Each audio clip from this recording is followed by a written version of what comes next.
trời ấy rồi chưa lúc này ấy chị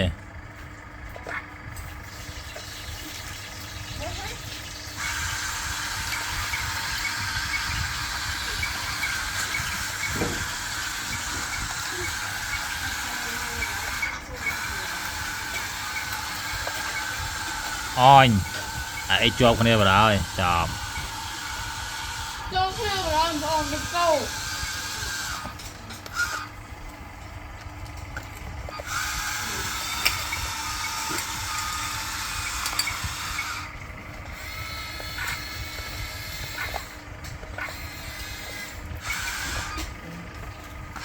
anh sẽ tắt kho rồi lấy cái tử dễ mà nặng cái đĩa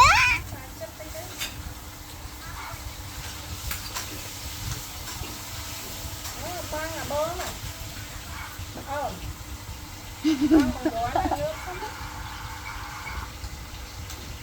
trong ấy nghe chưa bạn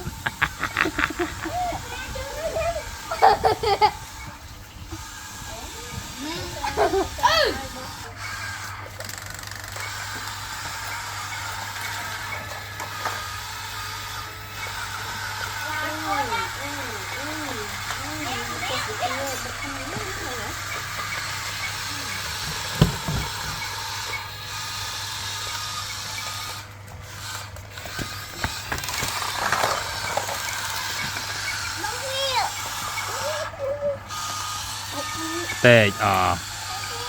một nè ở đây chăn đi tham máy trắng ấy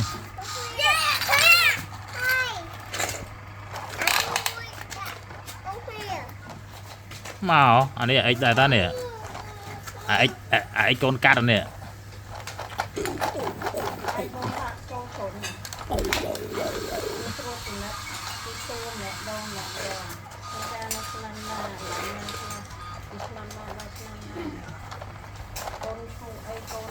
rồi mới mang gặp cả năm mà lâu nè nó sẽ tắt cái chăm á cái nói là nè nè tên smoke cơ ha ba là đi vào đấy đó ông còn nói được rồi